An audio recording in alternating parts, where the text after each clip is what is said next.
Hey, true believers, do you love politics? Do you love comic books? Well, Superhero Politics is for you. It combines the comical nature of politics and the political nature of comic books. Join us, like, share, and experience the world of comics and politics in a way that you never have before. This is Superhero Politics, and I'm your host, Michael Holmes.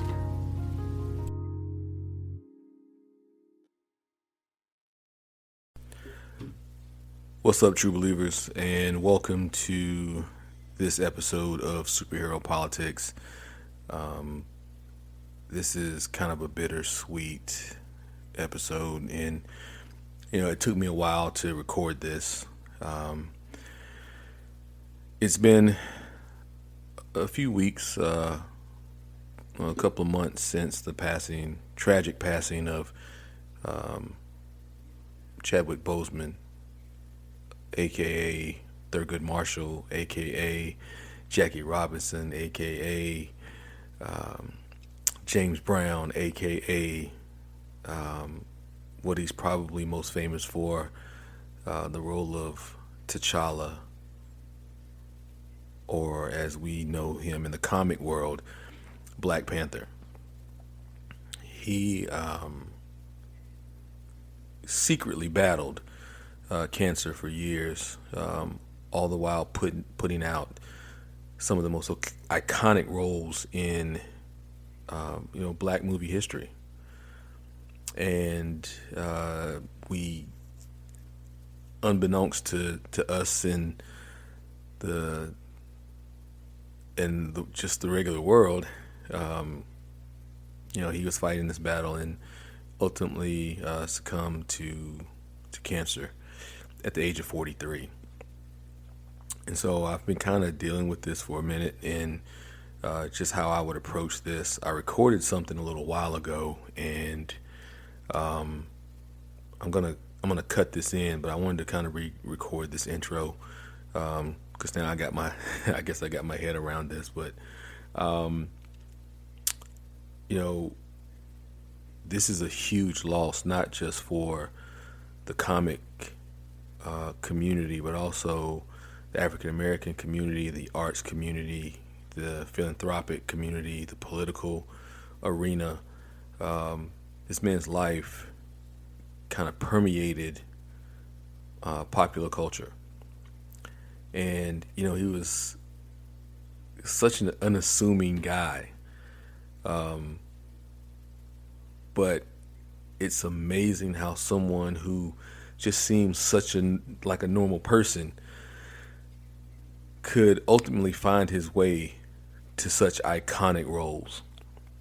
So as we get into this episode, and like I said, I'll splice in what I pre-recorded.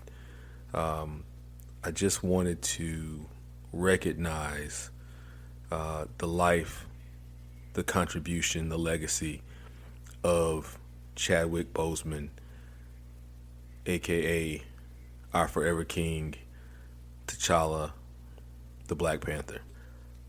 I want you guys to listen to something really quick. This is right before the premiere of Black Panther in 2018. This is something that Chadwick Boseman shared about his experience, about the effect that this coming film would have on people, African Americans, young people, and in particular, two young boys who were dealing with terminal cancer. I want you guys to listen to this. Who recently passed from cancer, and throughout our filming, I was communicating with them, knowing that they were both terminal, and what they said to me is, and their parents said, they're trying to hold on till this movie comes. And to a certain degree, you hear them say that, and you're like, wow, that's like, I gotta get up and go to the gym. I gotta get up and go to work. Um, I got to learn these lines. I got to work on this accent. Seeing how devoted all of my castmates are, and knowing that will be something meaningful to them. But it's to a certain degree, it's a humbling experience because you're like, this can't mean that much to them. But seeing how the world has taken us on, seeing how the movement is, how it's taken on a life of its own, I realized that they anticipated something great. And I think back now to a kid and just, you know, uh, waiting for Christmas to come, waiting for my birthday to come, waiting for a toy that I was going to get a chance to experience, or a video game. I did live life waiting for those moments. And so it put me back in the mind of being a kid, just to experience those two little boys' anticipation of this movie. And when I found out that they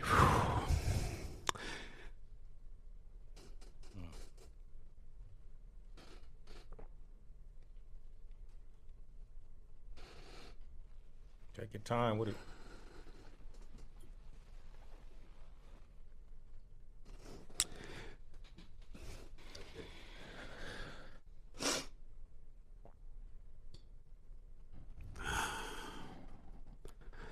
yeah, it means a lot. You were just listening to the late Chadwick Boseman right before the premiere of Black Panther in 2018, talking about two children who were at the time dealing with terminal cancer. Those children were waiting for Black Panther to come out because it was such a pivotal moment for them to see a black superhero on the screen portrayed by a real life superhero. And the emotion that you heard in this clip was Chadwick expressing his regret that those kids didn't make it to see the premiere. They passed away before they had a chance to experience Black Panther on the screen. And he was overcome by emotion because of the significance of Black Panther in the lives of those kids. Now, as we mourn his passing, we know that at that time, that very moment, he himself was in a battle with cancer, with colon cancer. That even as he was facing his own battle, he was still living to provide joy and comfort to other people.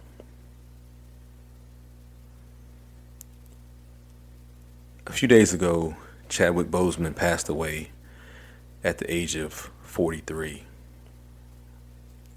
And by any stretch of the imagination, it was an extraordinary life. As he came on the scene, it was like he was on a mission to bring our heroes to life in a way that we've never seen them. Jackie Robinson, James Brown, Thurgood Marshall, T'Challa, some of the most seminal figures in the life of Black Americans. And as we go into this episode, I had planned to do an entire episode on Black Panther and what Black Panther meant in the scope of American politics. And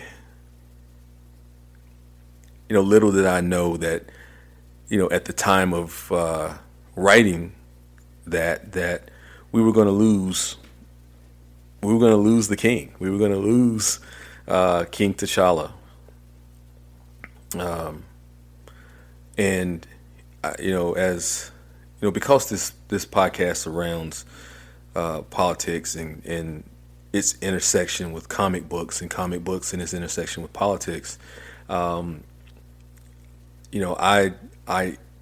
will casually refer to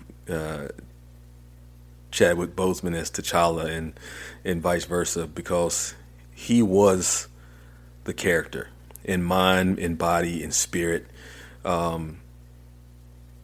He was Black Panther.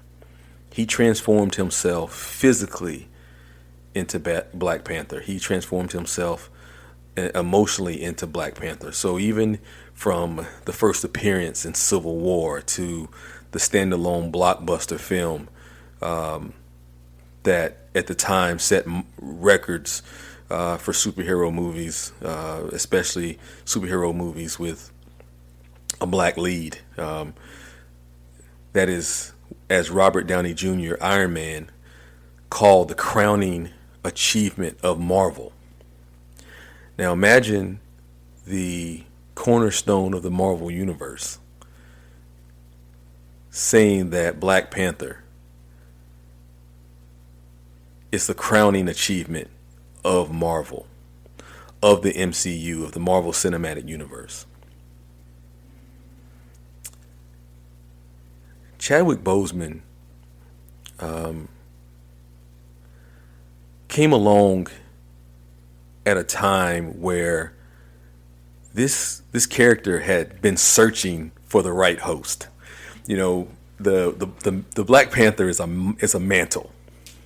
It is passed down from generation to generation. King T'Chaka passed it down to him, to King T'Challa, and it's a mantle, so that the Black Panther is immortal in a sense, that he will never die. Even if one king passes away, the next king or queen steps in to the role. So the mantle lives forever. The host of the mantle may be mortal, but the mantle of Black Panther is immortal.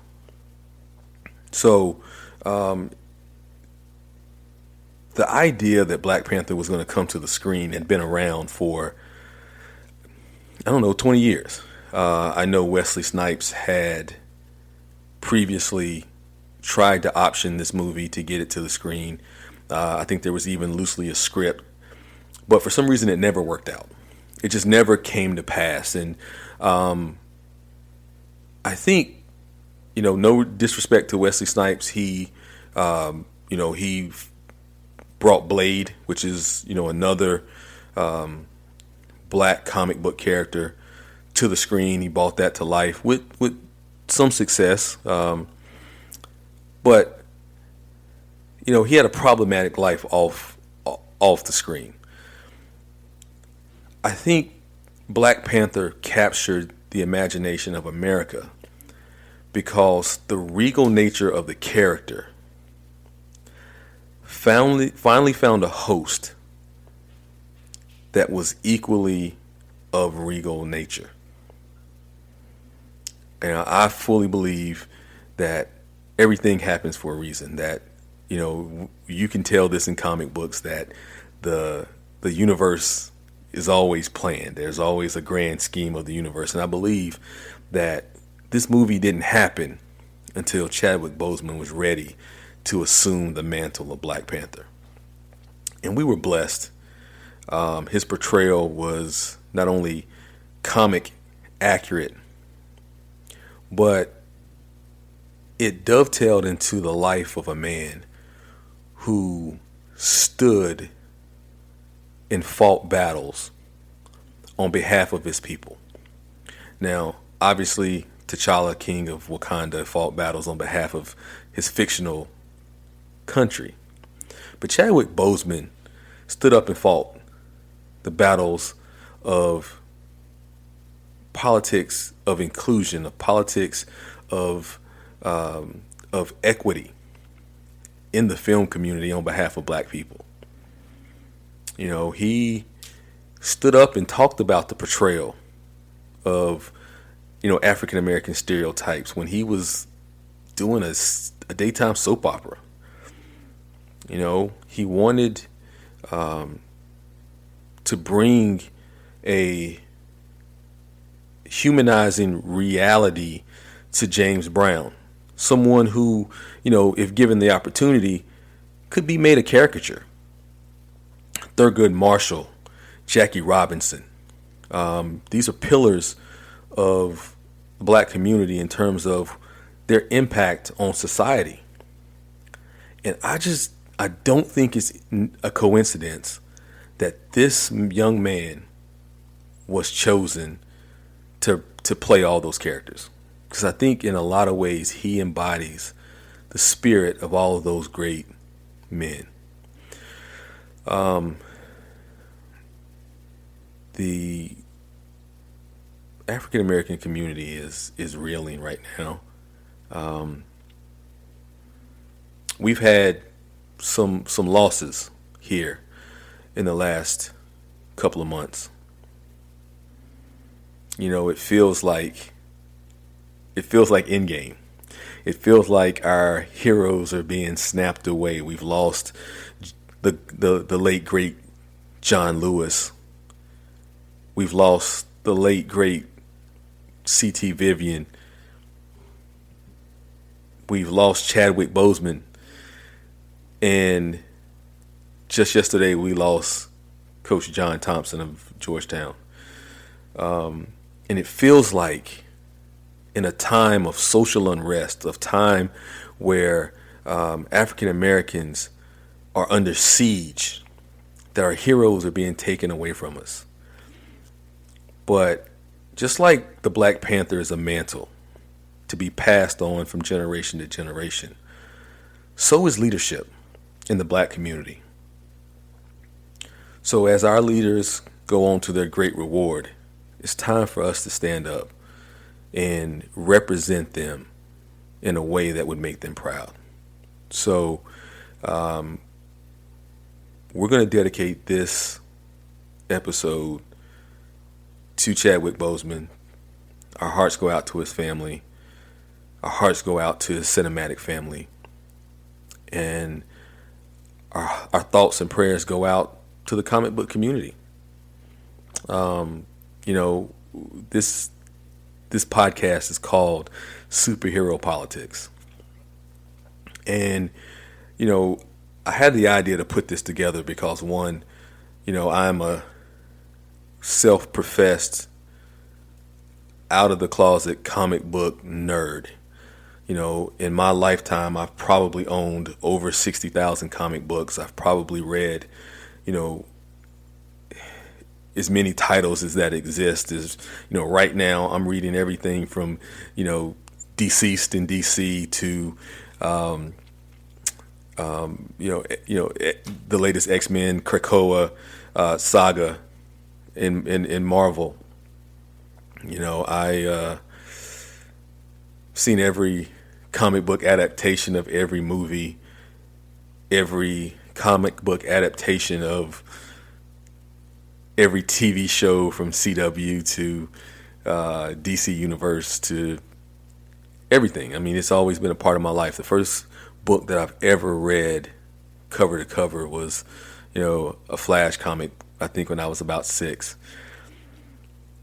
But the one thing that made me want to blend these two genres together, and people say, well, why would you even bother to do this? This doesn't even make sense. One of the first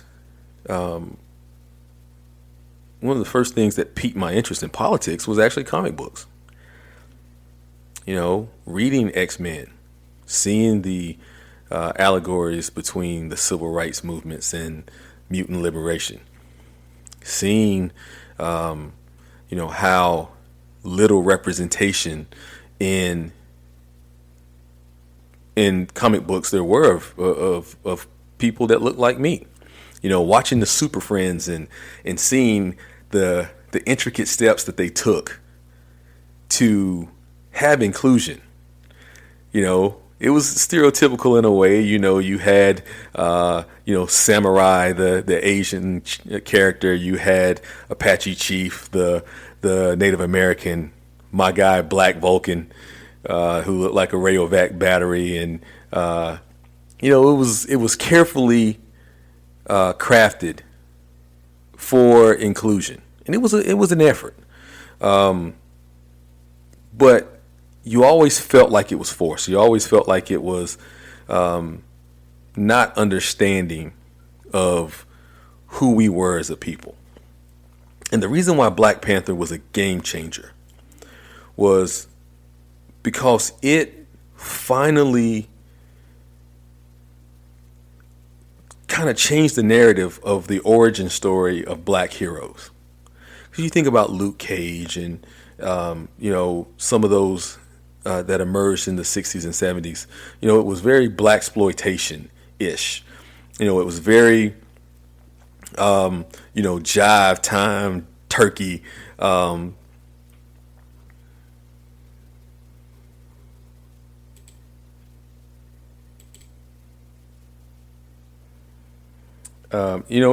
was easy to recognize that these characters were not written by black people. That there was a lack of understanding of who African Americans were at the time. They were very, stereotypical of the kind of the 70s genre, late 60s and 70s genre, the talk, the lingo. It was very stereotypical. So when you had the juxtaposition of, Luke Cage, hero for hire, empowered, street thug, I hate that word, versus T'Challa, who was the king of his own nation. Not only was the king of his own nation, but it was a nation far advanced, even ahead of America. And so in T'Challa, you had someone who was bred to lead. He was as smart as Tony Stark. He was as strong as Captain America. He was able to defeat the Fantastic Four on his own. He was wealthy beyond measure. So it was a very stark departure from what had been given to us before in terms of comic book heroes.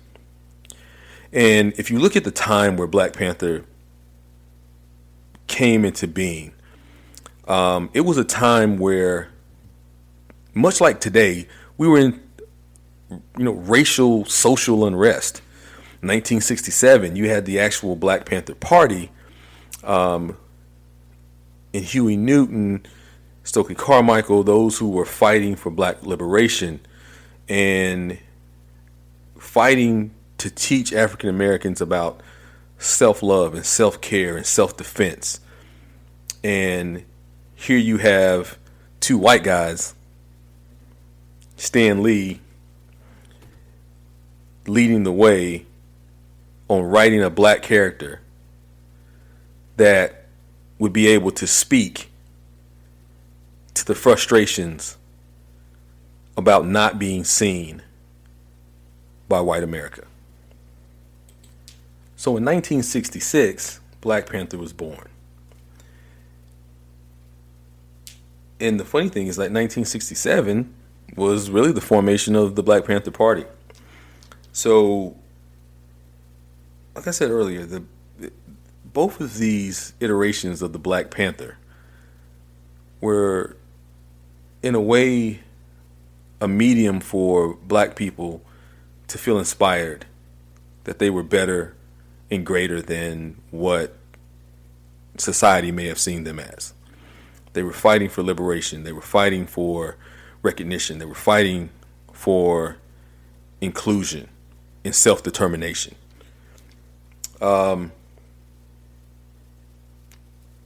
And Stan Lee and Jack Kirby, like I said, two white guys, created this character and brought this character to life.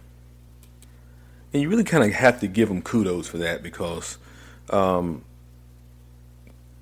comic book world, much like the rest of society, was pretty segregated still. Like, I don't even think it was until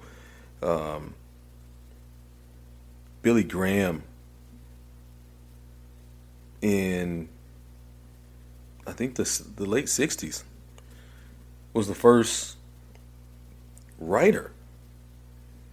And then I think Matt Baker was the first black artist in comics. I mean, as I'm recording this, it's so wild that Google today is actually celebrating black cartoonists. And now, as Black Panther is, a mainstream title, and even Luke Cage, who had a pretty successful run on Netflix, for a couple of years now. Both of those titles, Billy Graham was the first African American to work at Marvel and to draw both of those characters. So, even as we fought for representation in society, we were fighting for representation to bring characters that look like us to the screen in an accurate depiction. So, Billy Graham was able to kind of capture the essence of Black America during that day. And now, we're fortunate in society to have an opening, led by, Billy Graham and Matt Baker and Jackie Orms and Christopher Priest and Ta-Nehisi Coates, Aaron Magruder, Dwayne McDuffie. We're getting black characters that are representative of who we are. I mean, now CW has Black Lightning, in the DC universe. Doom Patrol, Cyborg is a regular character. You look at how Aquaman has been changed. The ethnicity of Aquaman has been changed. In the new Matt Reeves Batman, we have Commissioner Gordon being played by one of my favorite all-time actors. The great Jeffrey Wright is playing Commissioner Gordon in the new Batman movie. Samuel L. Jackson took over as Nick Fury. We've seen the emergence of Miles Morales and Into the Spider-Verse. Valkyrie in the latest Thor movie, played by the great Tessa Thompson. Idris Elba as Heimdall. Anthony Mackie, Falcon. We've come a long way. But I don't think that we start this journey of inclusion, of representation, without Black Panther. I don't think it happens. I don't think that we get to this point. Mahershala Ali played obviously Cottonmouth in Luke Cage, and now he's gonna take over for Wesley Snipes in Blade. I mean, the idea that, African Americans are now stepping into the roles of heroes, and I think that Black Panther is kind of the progenitor of that. I mean, he's kind of the genesis of that in the comic era. So now we move forward without Chadwick Boseman in the lead of that character. And it's going to be difficult to replace him if they decide to go that way. I certainly don't think that they should. One of the other big issues that we have in comics is female heroes. And as we know, Shuri, T'Challa's younger sister, has more than adequately taken on the mantle of Black Panther. So there's an opportunity here for Marvel to continue to lead in the sense of not only do you give an African American a chance to be the lead in a movie, but you give an African American woman a chance to be the lead in a movie in a comically accurate sense. I remember when Halle Berry was Catwoman. Everybody was up in arms about that. I remember people were upset that on the TV show Titans, Starfire was played by an African American woman. When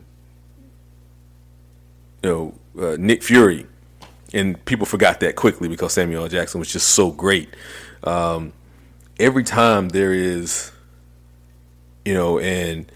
a casting of a character that's traditionally white with someone of another ethnicity, there's always, just this fury online by the masses of not being true to the comics, not being true to the character. And it generally blows over. But as we get to a point to where the spirit of the character is not tied to the race of the character, then it will become more, I think, palatable to society just to look at the role. How does the actor portray the role? How does the actor prepare for the role? Chadwick Boseman was T'Challa. He was. Pure and simple. He was T'Challa. In silence, that man continued to bring joy to the masses of people. Silently, courageously, and he did not burden other people with his struggle. That is the essence of a king.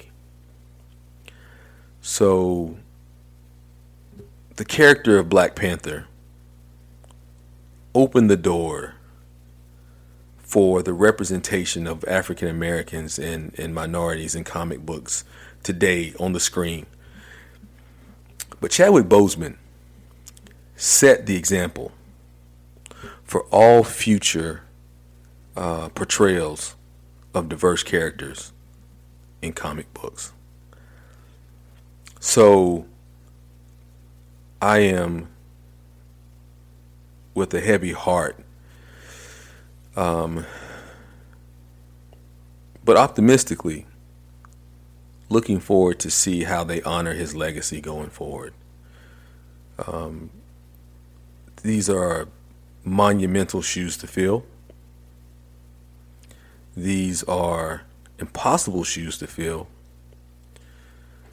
But I firmly believe that his legacy will live on, not only as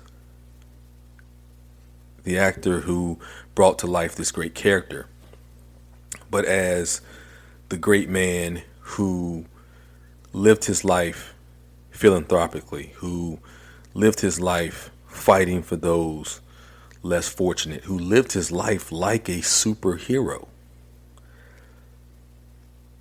And while I certainly did not want to launch this podcast with this episode, there was no way that I couldn't launch this podcast without this episode. This had to be the first one. Black Panther was so important to the realization and the intersection of the genre of politics and the genre of comics. And I hope that as we go forward on this podcast, that you will, if you love comics but hate politics, that you'll get inspired by some of the allegories that we will talk about in from the comic book world. And if you love politics but not interested in comics, maybe it'll inspire you to pick up some of these titles that we're going to reference and see how these things line up. And if you love both like I do, then, just sit back and enjoy. So, we'll sign off with this.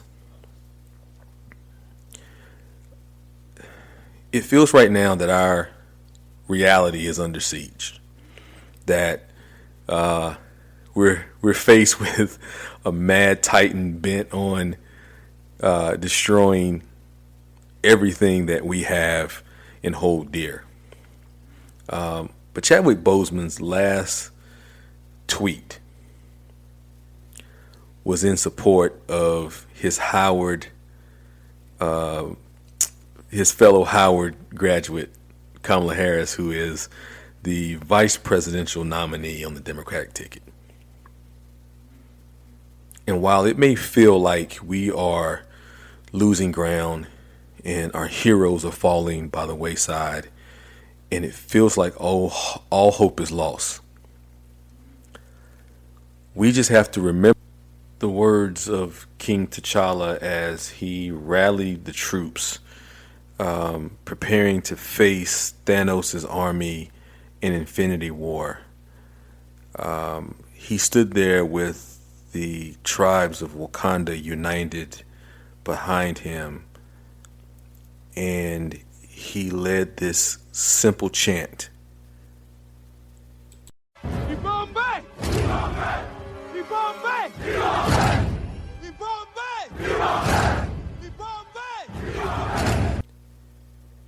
Ye Bombay.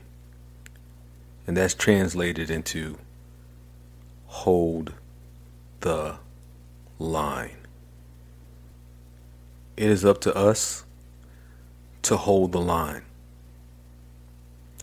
As African Americans are being shot dead in the street, we have to hold the line.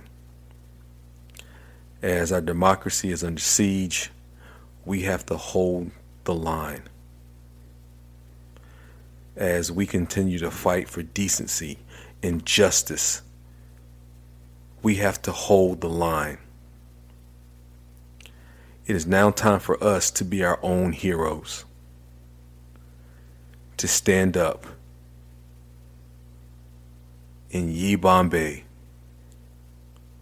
hold the line. What's going on, true believers? Thank you for your continued and growing support. If you're enjoying the content that we're producing here on Superhero Politics, I ask that you subscribe anywhere that you can find podcasts. That means iTunes, Apple Podcasts, Spotify, Stitcher. You can find us at Buzzsprout, and also on our social media at Superhero Politics on Twitter, at Superhero Politics on Facebook, Superhero Politics on Instagram, and Superhero Politics on TikTok. Like, share, join us, and if you would have any topics that you would like to share or just questions that you would like to ask me, you can send your emails to superheropolitics@gmail.com, and we'll do an episode where we we answer your questions.